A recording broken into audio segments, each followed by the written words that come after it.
राधे राधे। जय श्री कृष्णा। जय हो विष्णु भगवान की जय। जय हो माता लक्ष्मी की जय। जय हो एकादशी माता की जय। जय हो तुलसी मैया की जय। आप सभी को पुत्रदा एकादशी की ढेरों शुभकामनाएं। आज हम पुत्रदा एकादशी की संपूर्ण व्रत कथा एक साथ सुनेंगे। आइए अब हम पुत्रदा एकादशी की व्रत कथा सुनते हैं। एक दिन अर्जुन ने भगवान श्री कृष्ण से पूछा कि हे ईश्वर, आपने हमें सफला एकादशी का महात्म्य पूरे विधि विधान से सुनाया, जिसे सुनकर हम कृतकृत्य हो गए। अब आप हमें पौष मास के शुक्ल पक्ष की एकादशी का महात्म्य सुनाइए। इस दिन कौन से देवता का पूजन करते हैं और इसके पूजन की क्या विधि है। इस पर श्री कृष्ण भगवान अर्जुन से बोले कि हे राजन, पौष मास की शुक्ल पक्ष की एकादशी का नाम पुत्रदा एकादशी है। इसका पूजन विधि विधान से करना चाहिए। इस व्रत में नारायण भगवान की पूजा करनी चाहिए। इस पर और अचर संसार में पुत्रदा एकादशी व्रत के समान अन्य कोई दूसरा व्रत नहीं है। इसके पुण्य से मनुष्य तपस्वी, विद्वान, धनवान और यशस्वी बनता है। हे अर्जुन, इस संबंध में एक पौराणिक कथा है, वह मैं तुम्हें सुनाता हूँ, तुम ध्यान से सुनो। भद्रावती नगरी में सुकेतुमान नाम का एक राजा राज्य करता था। वह निसंतान था। उसकी स्त्री का नाम शव्या था। वह सदैव निपुत्री होने के कारण दुखी और चिंतित रहती थी। उस पुत्रहीन राजा के पितर रो रो कर पिंड लेते थे। पितर आपस में कहते कि हमारे पुत्र के बाद कौन हमें पिंड देगा। इधर राजा को भी बंधु बांधव, मंत्री, मित्र, राज्य, हाथी, घोड़ा, ऊंट किसी से भी संतोष प्राप्त नहीं हो रहा था, क्योंकि उसका एकमात्र कारण राजा का पुत्रहीन होना था। राजा विचार करता था कि मेरे मरने के बाद कौन मुझे पिंड देगा। पुत्र के बिना पितर और देवताओं से मैं ऊऋण कैसे हो पाऊंगा। जिस घर में पुत्र नहीं होता वहां तो सदैव अंधेरा रहता है। इस तरह राजा रात दिन इसी चिंता में रहने लगा। एक दिन राजा ने अपना शरीर त्याग देने की सोची, परंतु फिर वह विचार करने लगा कि आत्मघात करना तो महापाप है। राजा इस तरह मन में विचार करके एक दिन रानी को बिना बताए वन में चला गया। राजा घोड़े पर सवार होकर वन्य पशु पक्षियों को देखने लगा। राजा ने देखा कि वन में मृग, बाघ, सुअर, सिंह, बंदर, सर्प आदि भ्रमण कर रहे हैं। हाथी अपने बच्चों और हथनियों के साथ घूम रहा है। उस वन में राजा ने देखा कि कहीं तो सियार कर्कश शब्द कर रहा है, कहीं मोर ध्वनि कर रहा है, नाच रहा है, कोयल कूक रही है। वन के दृश्यों को देखकर राजा मंत्रमुग्ध हो गया। राजा वन्य पशु पक्षियों को अपने परिवार वालों के साथ देखकर बहुत खुश हुआ। बाद में राजा यह सोचने लगा कि मैंने अनेक यज्ञ किए, सब तरह के व्रत उपवास किए, ब्राह्मणों को खूब दान दक्षिणा दी, ब्राह्मणों साधु सन्यासियों को स्वादिष्ट भोजन कराया, परंतु फिर भी मुझे यह दुख क्यों देखना पड़ रहा है। इस तरह विचार करते करते दोपहर हो गई कि तभी राजा को प्यास सताने लगी। राजा प्यास के कारण बेचैन होने लगा। पानी की तलाश में राजा आगे बढ़ा। कुछ ही आगे जाने पर उसे एक सरोवर दिखाई दिया। उस सरोवर में कमल खिल रहे थे। सरोवर में सारस, हंस, मगरमच्छ जल क्रीड़ा कर रहे थे। उस सरोवर के चारों तरफ मुनियों के आश्रम बने हुए थे कि तभी राजा का दाहिना अंग फड़कने लगा। एक बार राजा ने किसी से सुना था कि दाहिना अंग फड़कने पर शुभ समाचार मिलते हैं। यही मन में सोचकर कि शायद मुझे भी कोई शुभ समाचार मिले, मन में प्रसन्न होकर राजा सरोवर के किनारे गया तो वहां पर अनेक मुनि बैठे हुए थे। राजा घोड़े से उतरा और घोड़े को पेड़ से बांधकर मुनियों के पास गया और उन्हें दंडवत प्रणाम करके उनके पास बैठ गया। राजा को देखकर सभी मुनि राजा से बोले कि हे राजन, हम तुमसे अत्यंत प्रसन्न हुए। तुम इस जगह क्यों आए हो? तुम्हारे आने का क्या प्रयोजन है? तब राजा ने मुनिवरों से कहा कि हे मुनिवर, आप सब कौन हैं और आप यहाँ किस लिए आए हैं? तो मुनि बोले कि हे राजन, आज पुत्र की इच्छा करने वाले को उत्तम संतान देने वाली पुत्रदा एकादशी है। हम लोग विश्व देव हैं और इस सरोवर पर पुत्रदा एकादशी का स्नान करने आए हैं। इस पर राजा मुनिवरों से बोले कि हे मुनिवरों, मेरे भी कोई पुत्र नहीं। यदि आप मुझ पर प्रसन्न हैं तो मुझे एक पुत्र का वरदान दीजिए। तो मुनि बोले कि हे राजन, आज पौष मास के शुक्ल पक्ष की पुत्रदा एकादशी है। तुम आज एकादशी का व्रत करो। कल द्वादशी को व्रत का पारायण करना। भगवान विष्णु और माता लक्ष्मी की असीम अनुकंपा से तुम्हें पुत्र अवश्य होगा। मुनि के वचनों को सुनकर राजा बहुत प्रसन्न हुआ। राजा ने वहीं मुनियों के सानिध्य में पुत्रदा एकादशी के व्रत का संकल्प लिया और एकादशी का व्रत किया। दूसरे दिन द्वादशी को व्रत का पारायण किया और सभी मुनियों को प्रणाम करके वह वापस महल में आया। उस रात्रि राजा ने रानी के साथ सहवास किया, जिससे रानी ने गर्भ को धारण किया और 9 महीने के बाद रानी को उत्तम पुत्र पैदा हुआ। राजकुमार बड़ा होने पर अत्यंत ही वीर, धनवान, यशस्वी, चक्रवर्ती राजा बना और प्रजापालक हुआ। श्री कृष्ण भगवान अर्जुन से आगे बोले कि हे अर्जुन, पुत्र की प्राप्ति के लिए पौष मास की शुक्ल पक्ष की पुत्रदा एकादशी का व्रत करना चाहिए। जो मनुष्य इस एकादशी के महात्म्य का श्रवण और पठन करते हैं, उन्हें मरने के बाद स्वर्ग का सुख मिलता है। एक बार एक गांव में एक ब्राह्मण अपनी पत्नी और 3 बेटियों के साथ रहता था। वह ब्राह्मण रोज अपने यजमानों के यहाँ भिक्षा मांगने जाया करता था। तो उसे भिक्षा में आटा मिलता तो कभी उसे रुपए मिलते थे। पहले के जमाने में लोग पंडितों और साधु सन्यासियों को एकादशी, पूर्णिमा व अमावस्या के दिन सीधा दिया करते थे, जिसमें आटा, दाल, तेल, घी, गुड़, नमक, मिर्च होता था। उस ब्राह्मण का यही आजीविका का साधन था। ब्राह्मण की सबसे छोटी बेटी बड़ी ही धार्मिक प्रवृत्ति की थी। छोटी थी तभी से वह अपने पिता के साथ हर एकादशी का पूरे विधि विधान से उपवास रखती, भगवान विष्णु और माता लक्ष्मी का पूजन करती थी। इस तरह उनका समय अच्छे से गुजर रहा था। जब ब्राह्मण की बेटियां छोटी थी तब तक तो उनका गुजारा अच्छे से होता रहा, लेकिन जब बेटियां बड़ी हो गई तो उनके लिए वह राशन कम पड़ने लगा।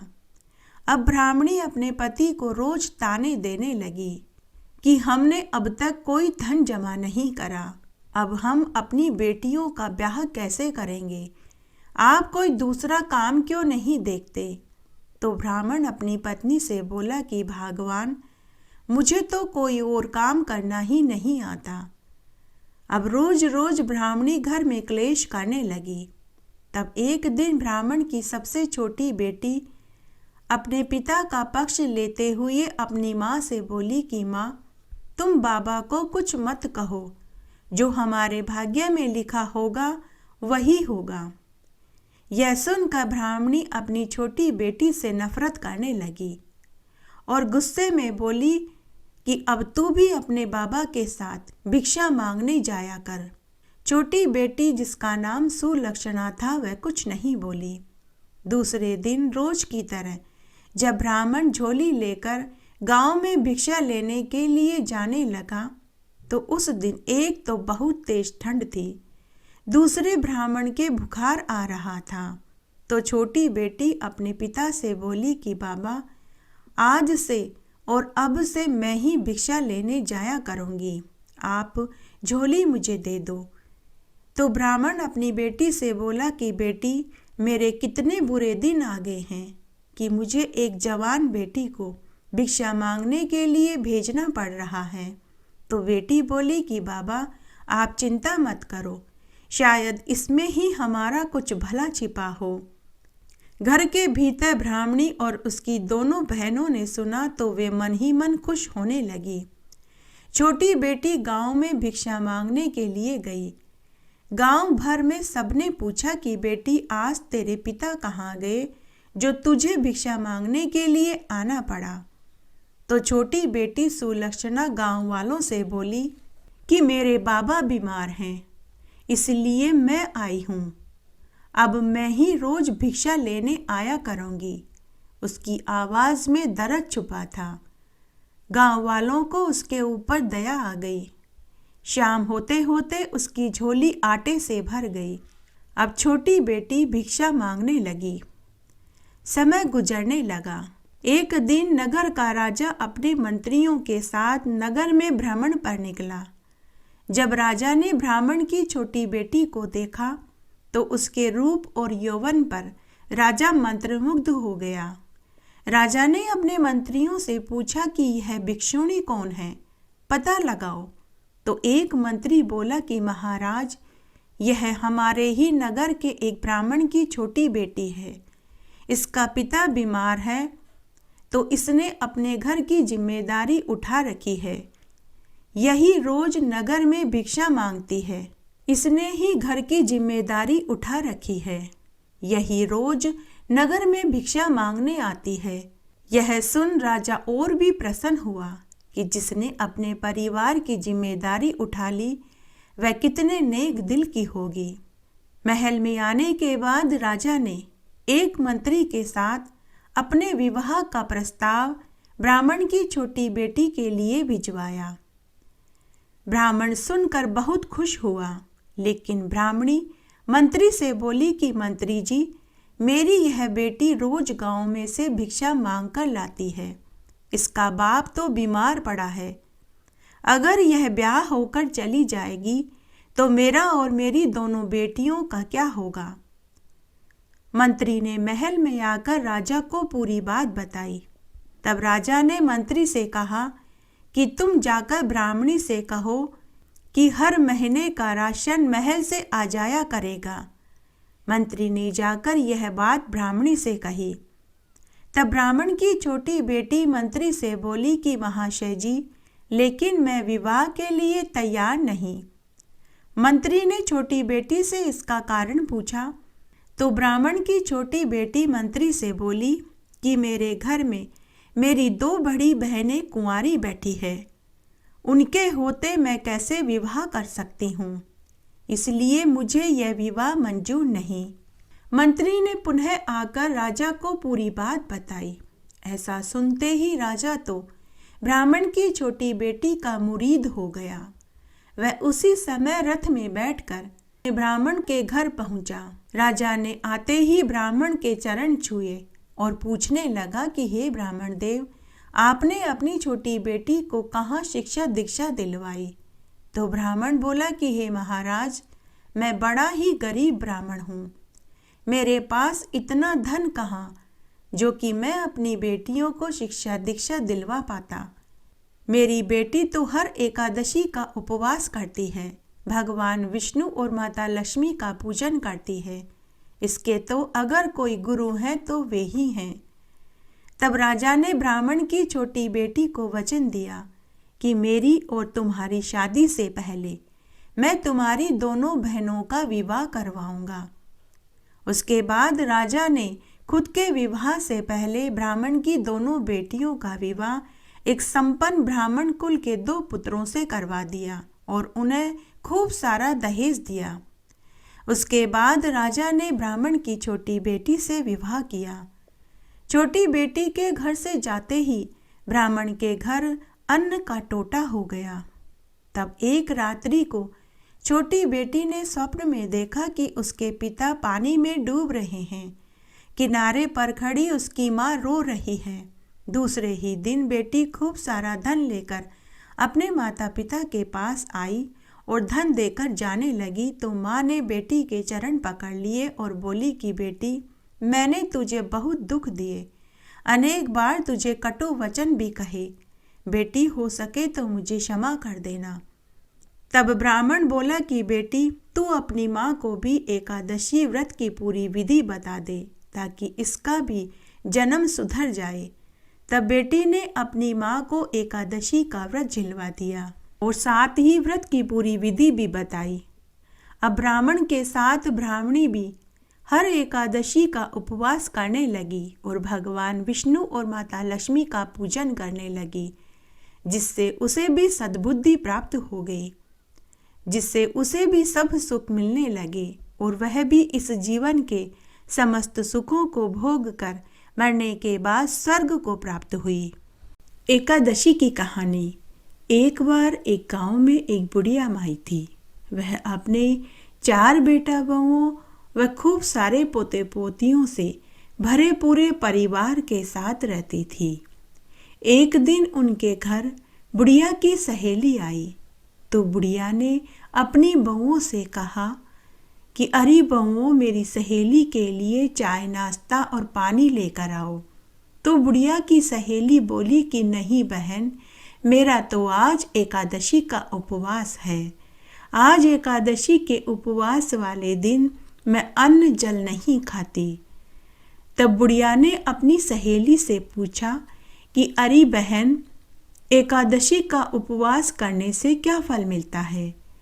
तो बुढ़िया की सहेली बोली कि बहन, एकादशी का उपवास करने से निर्धन को धन मिले, निपुत्र को पुत्र मिले, कुंवारों के शीघ्र विवाह हो और बुजुर्गों को बैकुंठ का वासा मिले। अरे बहन, तुझे भी परलोक सुधारने के लिए एकादशी का उपवास करना चाहिए।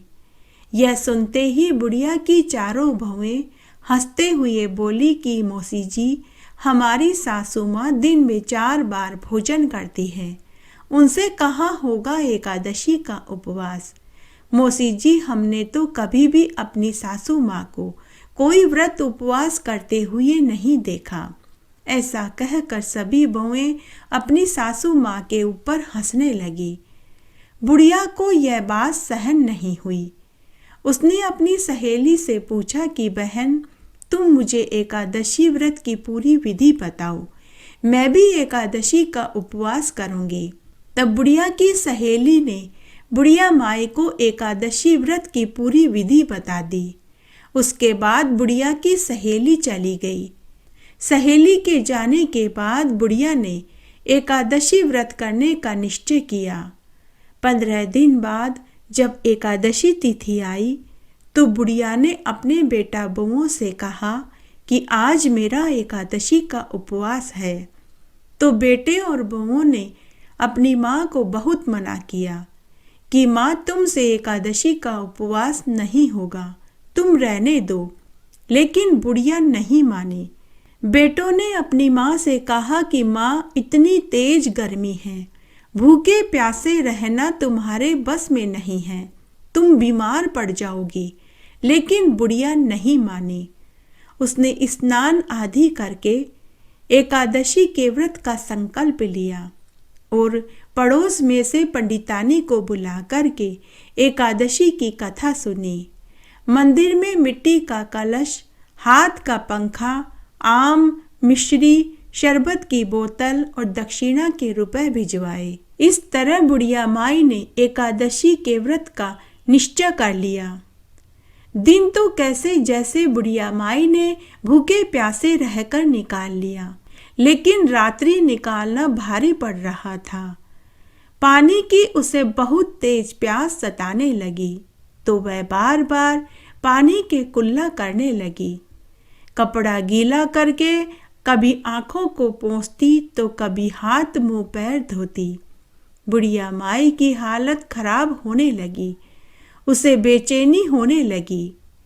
माँ को बेचैन देखकर बेटे अपनी माँ से बोले कि माँ, तुमसे भूख प्यास बर्दाश्त नहीं हो रही, चलो आ जाओ, भोजन कर लो और पानी पी लो। पूरे दिन तो तुम भूखी प्यासी रह ही ली, वही बहुत है। लेकिन बुढ़िया बोली कि नहीं बेटा, जब दिन निकल गया है तो रात भी निकल ही जाएगी। बहुएं खड़ी खड़ी अपनी सास पर हंस रही थी। उसके बाद घर के सभी सदस्यों ने भोजन खा लिया। रात को सभी बहुएं चौके का काम करके रसोई बंद करके सोने चली गई। बुढ़िया माई आंगन में अपनी खाट पर पड़ी पड़ी करवटें बदलने लगी। कभी उठती, कभी बैठती, तो कभी आंगन में टहलने लगती, परंतु उसे कहीं शांति नहीं मिल रही थी। तब बुढ़िया माई हाथ जोड़कर एकादशी माता से बोली कि हे एकादशी माता, आपने ही मुझे व्रत करने की प्रेरणा दी है। अब आप ही मेरे व्रत को पूरा करने में मेरी सहायता करना। उसके बाद उसने आंखें बंद करके पलंग पर सोने की कोशिश करने लगी, लेकिन धैर्य की सीमा समाप्त हो रही थी। बुढ़िया का कलेजा मुंह को आने लगा। उसकी आंखें ऊपर की ओर चढ़ गई कि तभी वह जोर जोर से चिल्लाने लगी। बुढ़िया के चिल्लाने की आवाज सुनकर उसके सभी बेटा बहू अपनी माँ की खाट के पास आए और पूछने लगे कि माँ क्या हुआ, आप क्यों चिल्ला रहे हो? माँ, हमने तो पहले ही कहा था कि तुमसे व्रत नहीं होगा, लेकिन तुम हो कि मानती ही नहीं। बहुएं अपनी सास को ताने देने लगी कि माँ जी, शक्ति में ही भक्ति होती है, आप व्रत को रहने दो, उठो, मैं आपके लिए भोजन और दूध लाती हूँ, आप भोजन खाकर दूध पी लो। लेकिन बुढ़िया ने इनकार कर दिया और बोली कि तुम मुझे तौलिया गीला करके दे दो, मैं अपनी छाती पर गीले तौलिए को रखूंगी। तब बहुओं ने एक तौलिया गीला करके अपनी सासू माँ को पकड़ा दिया। बुढ़िया माई ने गीले तौलिए को छाती पर रखा, तब उसे थोड़ा आराम मिला। उसके बाद बेटा बहू सोने चले गए। बुढ़िया भी आंखें बंद करके सोने की कोशिश करने लगी कि तभी एकादशी माता ने सोचा कि यह बुढ़िया माई तो बड़ी ही कठोर निकली, इसकी तो परीक्षा लेनी ही चाहिए। तब एकादशी माता ने मुर्गे का रूप धरा और बुढ़िया के घर के बाहर आकर बाग देने लगी। मुर्गे की कुकड़ू की आवाज सुनकर बुढ़िया की आंखों में चमक आ गई। वह भागकर दरवाजा खोलकर बाहर देखने गई तो उसे आसमान में उजास दिखाई नहीं दिया। तो बुढ़िया सोचने लगी कि यह मुर्गा क्यों इतनी जल्दी बाग दे रहा था, अभी तो सुबह हुई ही नहीं है। बुढ़िया का मन पानी पीने के लिए विचलित होने लगा, लेकिन वापस उसने पक्का निश्चय कर लिया कि चाहे कुछ भी हो जाए, चाहे उसके प्राण ही क्यों न निकल जाए, आज मैं एकादशी व्रत को पूरा करके ही रहूंगी। फिर से बुढ़िया माई खाट पर आकर लेट गई। थोड़ी देर बाद फिर से एकादशी माता ने बुढ़िया की परीक्षा लेनी चाहिए और एक 8 साल की कन्या का रूप धरकर एक गिलास में आम का अमरस लेकर उसकी खाट के पास आकर बोली कि दादी माँ उठो, सवेरा हो गया, आम का अमरस पी लो। आम के अमरस का गिलास देखकर बुढ़िया के मुंह में पानी आ गया, लेकिन तभी बुढ़िया को एहसास हुआ कि शायद मैं कोई स्वप्न देख रही हूँ, तो उसने आंखों को जोर से बंद कर लिया। तभी उसे लगा कि मैं नदी में तैर रही हूँ, कभी उसे लगा कि मैं कुएं में पड़ी हूँ, लेकिन स्वप्न अवस्था में भी बुढ़िया ने मुंह को भींच कर बंद कर लिया कि कहीं पानी की बूंद मुंह में न चली जाए। स्वप्न और नींद में भी उसने व्रत को खंडित नहीं होने दिया। एकादशी माता ने भी जान लिया कि बुढ़िया माई का एकादशी व्रत के प्रति दृढ़ संकल्प है। एकादशी माता बुढ़िया माई के व्रत के संकल्प से खुश हो गई। कब रात बीत गई, कब सुबह हो गई, बुढ़िया माई को तो पता ही नहीं चला। सुबह बेटा बहुओं ने अपनी माँ को जगाया। उसके बाद बुढ़िया ने स्नान किया, पूजा पाठ करी, सूर्य नारायण भगवान को अर्घ्य दिया, तुलसी जी को जल से सींचा, दिया बाती करी, मंदिर में सीधा भिजवाया, एक ब्राह्मण को भोजन खिलाया और अन्न वस्त्र रुपया दान में दिया, गाय को हरा चारा डलवाया। फिर उसके बाद उसने व्रत का पारण किया। उसके बाद बुढ़िया माई हर एकादशी का उपवास करने लगी। 26 एकादशी के व्रत करने के बाद बुढ़िया माई ने धूमधाम से व्रत का उद्यापन किया और उद्यापन में उसने खूब दान दक्षिणा दी। एकादशी व्रत के प्रभाव से बुढ़िया माई को मरते समय की पीड़ा नहीं उठानी पड़ी।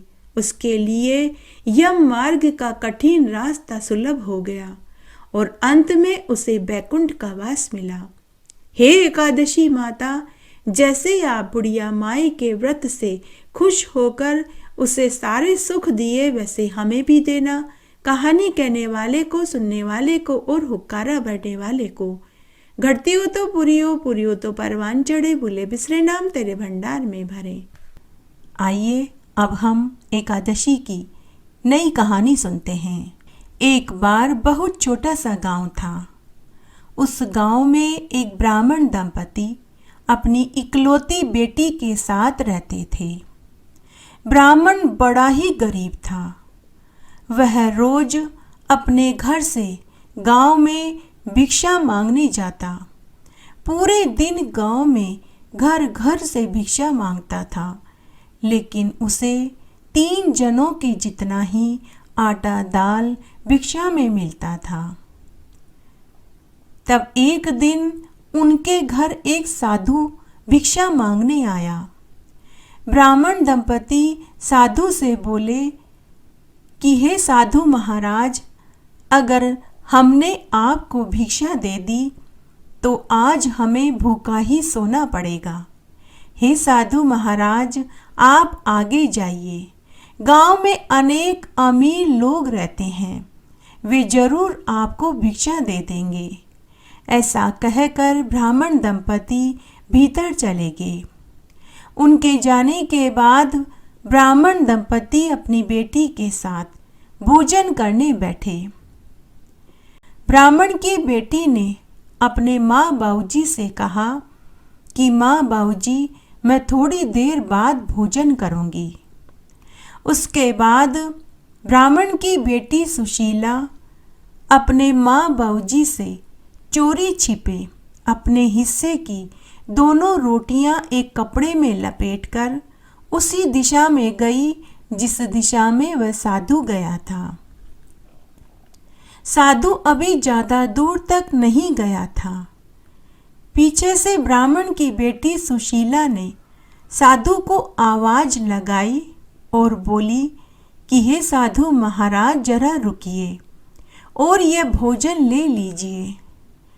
फिर वह बोली कि हे साधु महाराज, मेरे माता पिता ने आपको भिक्षा नहीं दी क्योंकि हम बहुत गरीब हैं।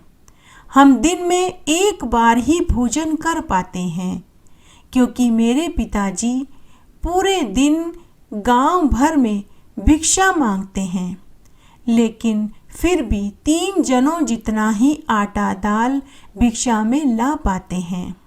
तब साधु ने ब्राह्मण की बेटी सुशीला से भिक्षा में 2 रोटियां ले ली और ब्राह्मण की बेटी से साधु बोला कि हे पुत्री, आज एकादशी है।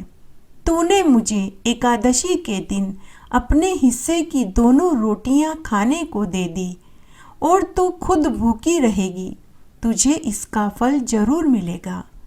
फिर साधु ने ब्राह्मण की बेटी सुशीला को एकादशी के व्रत का महात्म्य सुनाया और कहा कि बेटी, अगर तुम एकादशी का उपवास करोगी तो तुम्हें कभी भी गरीबी का मुंह नहीं देखना पड़ेगा। उसके बाद ब्राह्मण की बेटी हर एकादशी का उपवास रखने लगी। समय बीता।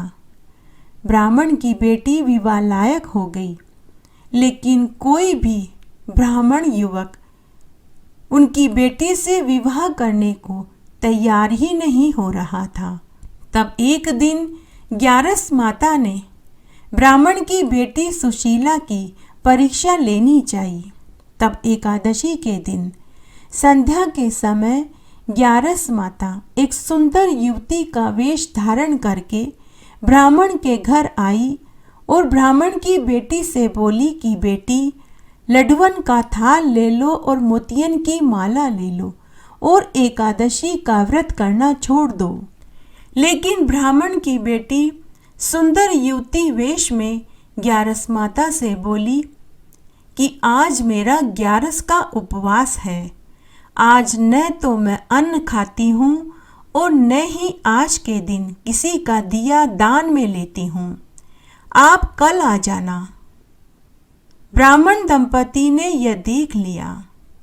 सुंदर युवती वहां से चली गई तो माँ ने अपनी बेटी से कहा कि बेटी सुशीला, तू ग्यारस का व्रत करना छोड़ देती और लड्डुअन का थाल और मोतियन की माला ले लेती तो हम भी अमीर हो जाते और हम तुम्हारा किसी सुंदर ब्राह्मण युवक से अच्छे पैसे वाले घर में ब्याह करा देते। बेटी, तूने मना करके अच्छा नहीं किया। घर आई लक्ष्मी को तूने ठुकरा दिया। माँ की बात सुनकर सुशीला कुछ नहीं बोली। समय बीता। 15 दिन बाद फिर से एकादशी आई। सुशीला ने फिर से एकादशी का उपवास रखा।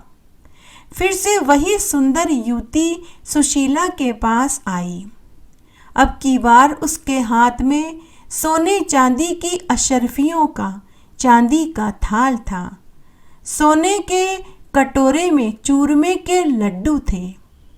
सुंदर युवती वेश में ग्यारस माता फिर से सुशीला से बोली कि बेटी, ग्यारस का व्रत करना छोड़ दे और चूरमे के लड्डू खा ले। सोने चांदी के अशर्फियों का चांदी का थाल ले ले। फिर से सुशीला बोली कि आज मेरा एकादशी का उपवास है। आज के दिन न तो मैं अन्न खाती हूँ और न ही किसी का दिया दान में लेती हूँ। आप कल आ जाना। इस तरह हर एकादशी पर यही क्रम चलता रहा। ग्यारस माता सुंदर युवती का रूप धारण करके ब्राह्मण की बेटी को प्रलोभन देती रही और उसकी परीक्षा लेती रही। लेकिन सुशीला का एकादशी का व्रत करने का निश्चय अटल रहा। इधर माँ बार बार बेटी को समझाती रही कि बेटी, अगर तू धन ले लेती तो हम तेरा ब्याह करा देते। जब समझाने पर भी सुशीला नहीं मानी तो माँ को गुस्सा आ गया। उसने अपने पति से कहा कि कल आप जब भिक्षा मांगने जाओ तो जो भी पहला युवक आपको मिले आप उसे घर ले आना। हम उसी के साथ हमारी बेटी का ब्याह करा देंगे। तब दूसरे दिन ब्राह्मण भिक्षा मांगने गांव में गया तो फिर से ग्यारस माता ने सुशीला की परीक्षा ली। अब की बार ग्यारस माता ने ब्राह्मण के मार्ग में एक कोढ़ी पुरुष को लाकर बैठा दिया। ब्राह्मण उसी कोढ़ी पुरुष को लेकर घर आया। ब्राह्मणी ने उसी के साथ सुशीला के फेरे पटकवा दिए। सुशीला ने अपने माता पिता से आशीर्वाद लिया और अपने कोढ़ी पति को साथ लेकर चल दी। आगे जाकर सुशीला अपने कोढ़ी पति से बोली कि चलो मुझे आपके घर ले चलो। तो कोढ़ी पुरुष बोला कि मेरा तो कोई घर बार नहीं, मैं तो अनाथ हूँ। तो सुशीला अपने कोढ़ी पति के साथ जंगल में झोपड़ी बना कर के रहने लगी। इस तरह समय बीतने लगा। फिर से 15 दिन बाद दोबारा एकादशी आई। सुशीला ने फिर से एकादशी का उपवास रखा। ग्यारस माता ने फिर से सुशीला की परीक्षा ली। अब की बार ग्यारस माता के हाथ में हीरे मोतियों का थाल और 56 तरह के व्यंजन थे। सुंदर युवती वेश में ग्यारस माता सुशीला से बोली कि पुत्री, ग्यारस का व्रत करना छोड़ दे और 56 तरह के व्यंजन खा ले, हीरे मोतियों से भरा हुआ थाल ले ले। अब की बार सुशीला नाराज होते हुए बोली कि आपने मुझे मेरे माता पिता के घर से तो निकलवा दिया, क्या अब आप मुझे मेरे पति के घर से भी निकलवाना चाहती हो? अब आप यहाँ से चले जाइए, नहीं तो मैं आपको शाप दे दूंगी। मैं एक ब्राह्मण की बेटी और पतिव्रता नारी हूँ, मेरा दिया शाप खाली नहीं जाएगा। सुशीला का एकादशी व्रत करने का दृढ़ निश्चय देखकर ग्यारस माता खुश हो गई और उसे साक्षात दर्शन दिए और बोली कि हे बेटी, मैं तो तेरी परीक्षा ले रही थी, तू मेरी परीक्षा में सफल हुई। ग्यारस माता के दर्शन पाते ही सुशीला ग्यारस माता के चरणों में गिर पड़ी। जाते जाते ग्यारस माता ने सुशीला की झोपड़ी पर लात मारी तो वह सुंदर महल में बदल गई। उसके बाद ग्यारस माता ने सुशीला के कोड़ी पति के ऊपर अमृत के छींटे दिए तो वह सुंदर कंचन जैसी काया वाला हो गया। अब सुशीला अपने महल नुमा मकान में सुख से अपने पति के साथ रहने लगी। उधर एक दिन ब्राह्मणी को अपनी बेटी की याद सताने लगी। ब्राह्मणी रोती रोती अपने पति से बोली कि हे स्वामी, मुझे मेरी बेटी की बहुत याद आ रही है, आप उसको ढूंढ कर लाइए। गाय का बछड़ा भी अगर खो जाता है तो इंसान उसे भी ढूंढ लेता है, फिर वो तो मेरी बेटी है, मैंने उसे 9 महीने तक पेट में पाला है, अपने खून से सींचा है, उसे पाल पोस कर बड़ा किया है। हे स्वामी, आप मेरी बेटी को ढूंढ कर के लाइए, कहीं से भी लाइए। तो ब्राह्मण बोला कि अरे भगवान, कहाँ से ढूंढ कर के लाऊं?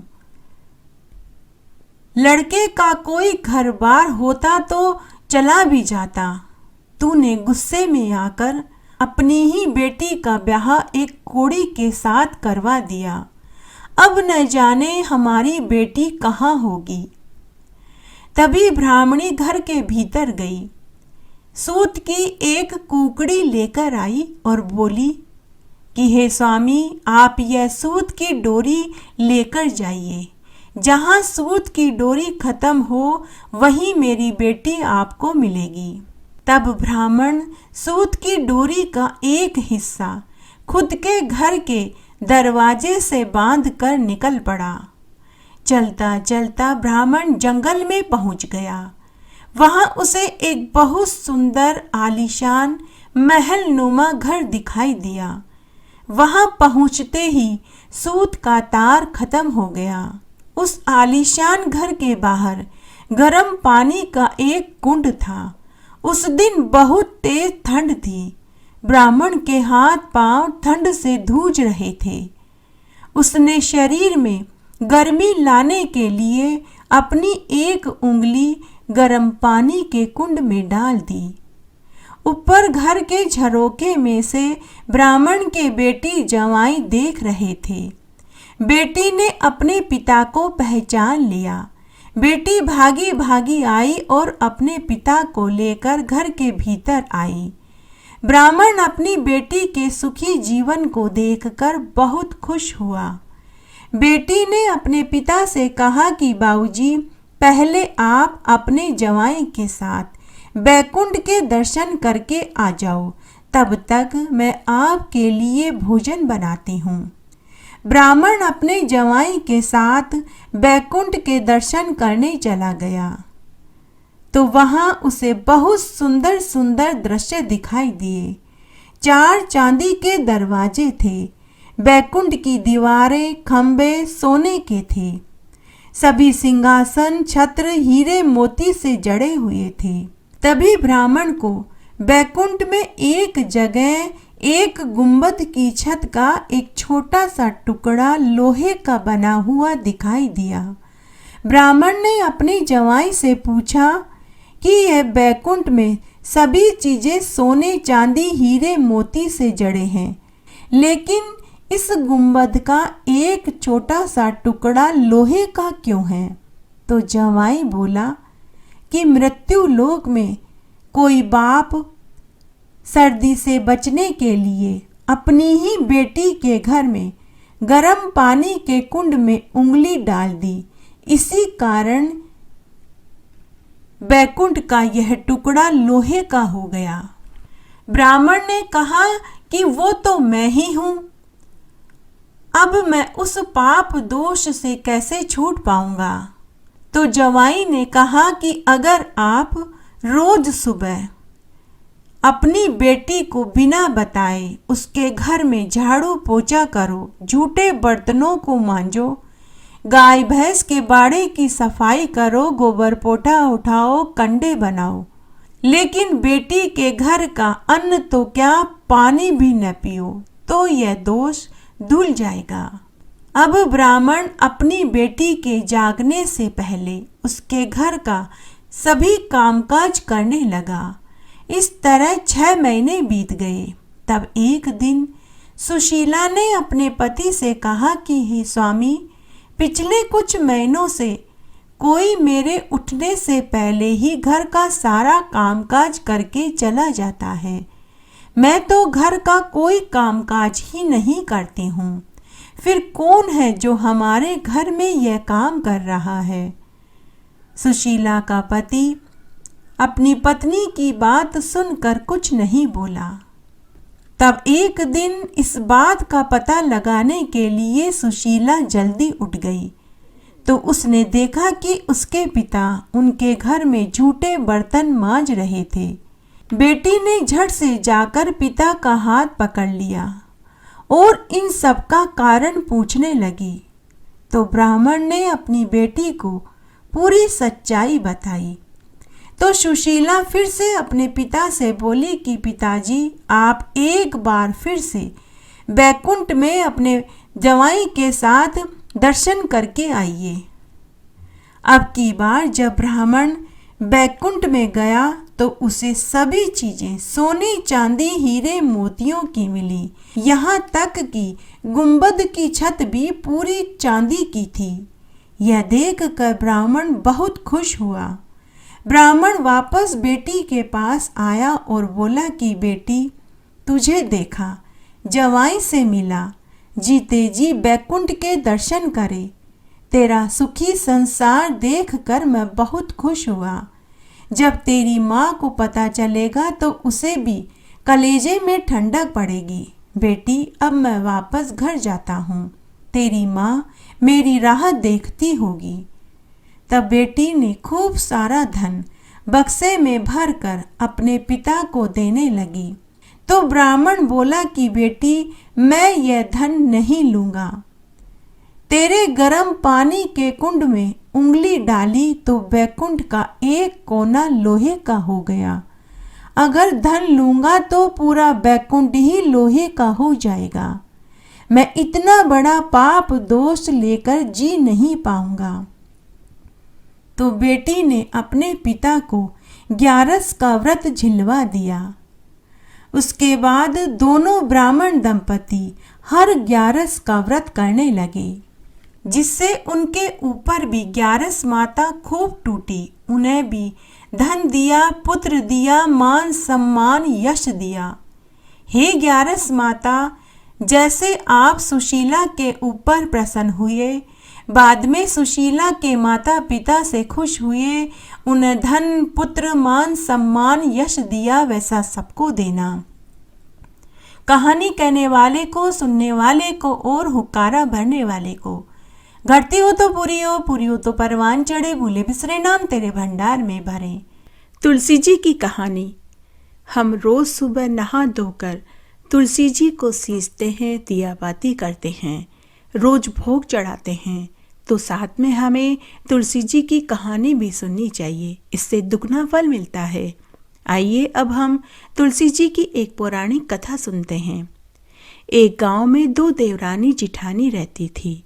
जिठानी बड़ी ही चालाक, लालची और घमंडी स्वभाव की थी, जबकि देवरानी बड़ी ही सरल, नम्र और सबकी मदद करने वाले स्वभाव की थी। जिठानी का पति अच्छा कमाता था, घर का सारा खर्चा वही उठाता था। एक दिन जिठानी की माँ अपनी बेटी से मिलने आई तो उसने यह देख लिया तो माँ ने अपनी बेटी के कान भर दिए और बोली कि बेटी, तेरा पति अकेला कमाता है, तेरा देवर तो कमाता ही नहीं है। कल को तेरे बच्चे बड़े होंगे, घर परिवार बढ़ेगा, इस तरह तो तू धन ही इकट्ठा नहीं कर पाएगी। तो जिठानी ने अपनी माँ से कहा कि माँ, अब तुम ही बताओ मैं क्या करूँ। तो माँ ने कहा कि बेटी, जैसा मैं कहती हूँ तू वैसा ही करना। उसके कुछ समय के बाद जिठानी की माँ चली गई। दूसरे दिन जिठानी अपने सास ससुर से बोली कि माँ, बाबूजी, मैं अलग रहना चाहती हूँ। मेरे पति अकेले कमाते हैं, देवर जी तो कमाते ही नहीं हैं। इस घर का खर्चा मेरे पति अकेले क्यों उठाए? इसलिए मैं अब अपने पति और दोनों बच्चों के साथ अलग रहना चाहती हूँ। सास ससुर ने अपनी बड़ी बहू को बहुत समझाया, लेकिन वह नहीं मानी। आए दिन लड़ाई झगड़े बढ़ने लगे। रोज रोज के क्लेश से तंग आकर सास ससुर ने उसे अलग कर दिया। तब एक दिन घर, जमीन जायदाद और मवेशियों का बंटवारा हो गया। जिठानी ने पक्का घर, उपजाऊ जमीन और दूध देने वाली गाय खुद रख ली। गहने घाटे सारे खुद रख लिए और देवरानी को टूटी फूटी झोपड़ी, बंजर जमीन और जो गाय दूध नहीं देती थी, बीमार थी, वह गाय देवरानी को दे दी। साथ ही सास ससुर और कुंवारी ननद की जिम्मेदारी भी देवर देवरानी को दे दी। इस तरह जिठानी ने घर परिवार का बंटवारा कर लिया। घर के सभी अच्छे सामान, नए चांदी के बर्तन उसने खुद रख लिए और पुरानी टूटी फूटी खाट, टेबल, कुर्सी देवर देवरानी को दे दी।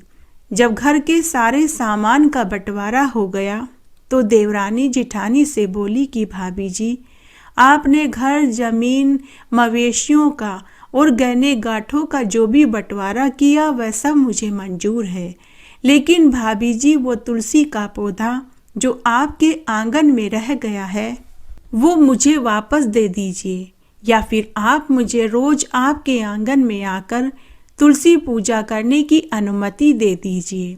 यह सुनते ही जेठानी झल्ला गई और बोली कि अरे, मुझे भी इतना समय कहाँ है जो मैं पेड़ पौधों की पूजा करती फिरूं। फिर जेठानी ने गुस्से में तुलसी के पौधे को जड़ से उखाड़ कर देवरानी को दे दी और बोली कि ले, तू ही ले जा, तू ही पेड़ पौधों की पूजा करती फिर।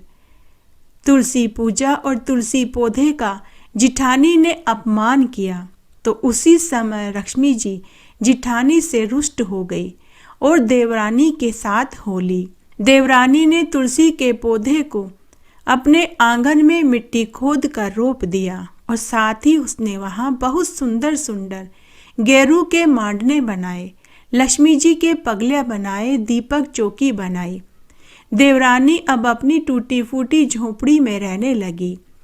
रोज सुबह जल्दी उठकर स्नान आदि करके घर आंगन बुहारती, चूल्हे पर चाय चढ़ाती, अपने सास ससुर ननद, अपने बच्चों और पति को पीने को चाय देती। उसके बाद सूर्य नारायण भगवान को अर्घ्य देती, तुलसी जी को जल से सींचती, दिया बाती करती, मेहंदी, काजल, लच्छा भोग चढ़ाती। शाम को पुनः तुलसी जी में दिया बाती करती। इस तरह समय बीतने लगा। तब एक दिन देवर को बेशकीमती हार नगर में पड़ा हुआ मिला। वह घर आया और अपनी पत्नी को हार दिखाते हुए बोला कि यह हार मुझे रास्ते में पड़ा हुआ मिला था। तो देवरानी ने अपने पति से कहा कि यह हार तो राजा रानी का लगता है, आप यह हार उन्हें महल में जाकर लौटा दीजिए। तब देवर उस हार को लेकर राजा के महल में गया और हार देते हुए बोला कि महाराज, ये हार मुझे रास्ते में पड़ा हुआ मिला था। वह बेशकीमती हार बड़ा ही महंगा था, जो कि रानी का था। शायद किसी दासी ने चोरी करने के नियत से लिया था, लेकिन डर कर उसने रास्ते में ही फेंक दिया था, जिसे ले जाकर देवर ने राजा को पकड़ा दिया। देवर की ईमानदारी से प्रसन्न होकर राजा ने उसे अपने महल में दरबारी की नौकरी दे दी। साथ ही उसे रहने के लिए मकान और खेतीबाड़ी के लिए जमीन दे दी।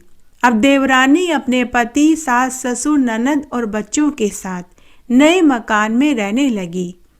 कुछ ही सालों में देवर देवरानी अमीर हो गए। वे अमीर लोगों की श्रेणी में गिने जाने लगे। उसके बाद जब ननद विवाह लायक हुई तो देवर देवरानी ने धूमधाम से अपनी ननद का विवाह भी कर दिया।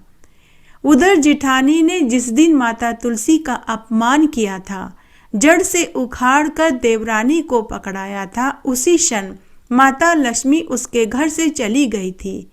उसके 6 महीने में ही पति की नौकरी चली गई। बच्चे बीमार हो गए। घर में जो धन रखा था चोर चुरा कर के ले गए। अब तो एक समय के भोजन का जुगाड़ भी वह बड़ी मुश्किल से कर पाती थी।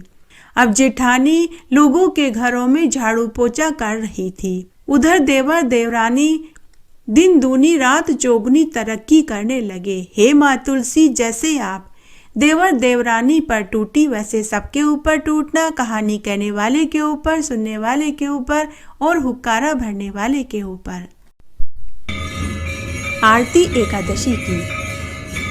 ओम जय एकादशी माता मैया, जय एकादशी माता।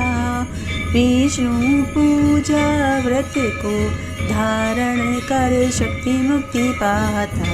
ओम जय एकादशी माता। तेरे नाम गिनाऊं देवी, भक्ति प्रदान करनी मैया, भक्ति प्रदान करनी। गण गौरव की देनी, माता शास्त्रों में वरनी। ओम जय एकादशी माता। मार्गशीर्ष के कृष्ण पक्ष की सफला नामक है मैया, सफला नामक है। शुक्ल पक्ष में हो यह पुत्रदा, आनंद अधिक रहे। ओम जय एकादशी माता। नाम षट तिला माघ मास में कृष्ण पक्ष आवे मैया, कृष्ण पक्ष आवे। शुक्ल पक्ष में जया कहावे, विजय सदा पावे। ओम जय एकादशी माता। विजया फाल्गुन कृष्ण पक्ष में शुक्ला आमल की मैया, शुक्ला आमल की। पाप मोचनी कृष्ण पक्ष में चैत्र महाबली की। ओम जय एकादशी माता। चैत्र शुक्ल में नाम कामदा, धन देने वाली मैया, धन देने वाली। नाम बरूथनी कृष्ण पक्ष में वैशाख महावाली। ओम जय एकादशी माता। शुक्ल पक्ष में होए मोहनी, अपरा ज्येष्ठ कृष्ण पक्षी मैया, अपरा ज्येष्ठ कृष्ण पक्ष की। नाम निर्जला सब सुख करनी, शुक्ल पक्ष रखी। ओम जय एकादशी माता। योगिन नाम आषाढ़ में जानो, कृष्ण पक्ष वरनी मैया, कृष्ण पक्ष वरनी। देव शहनी नाम कहायो, शुक्ल पक्ष धरनी। ओम जय एकादशी माता। कामिका सावन मास में आवे, कृष्ण पक्ष कहिए मैया, कृष्ण पक्ष कहिए। श्रावण शुक्ला होय पुत्रदा, आनंद से रहिए। ओम जय एकादशी माता। अजा भाद्रपद कृष्ण पक्ष की परिवर्तनी शुक्ला मैया, परिवर्तनी शुक्ला। इंद्रा आश्विन कृष्ण पक्ष में व्रत से भव सागर निकला।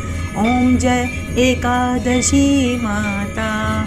पापा कुशा है शुक्ल पक्ष में, पाप हरन हारी रमा मास मैया, पाप हरन हारी रमा मास। कार्तिक में आवे सुखदायक भारी। ओम जय एकादशी माता। देव उठनी शुक्ल पक्ष की दुख नाशक मैया, मैया दुख नाशक मैया। लोध मास की करो विनती, पार करो नैया। ओम जय एकादशी माता। शुक्ल लोध में होय पद्मनी, दुख दारिद्र हरनी मैया, दुख दारिद्र हरनी। परमा कृष्ण पक्ष में होती जन मंगल करनी। ओम जय एकादशी माता। जो कोई आरती एकादशी की भक्ति सहित गावे मैया, भक्ति सहित गावे। जन रघुनाथ स्वर्ग का वासा, निश्चय वह पावे। ओम जय एकादशी माता। ओम जय एकादशी माता मैया, ओम जय एकादशी माता। विष्णु पूजा व्रत को धारण कर शक्ति मुक्ति पाता। ओम जय एकादशी माता।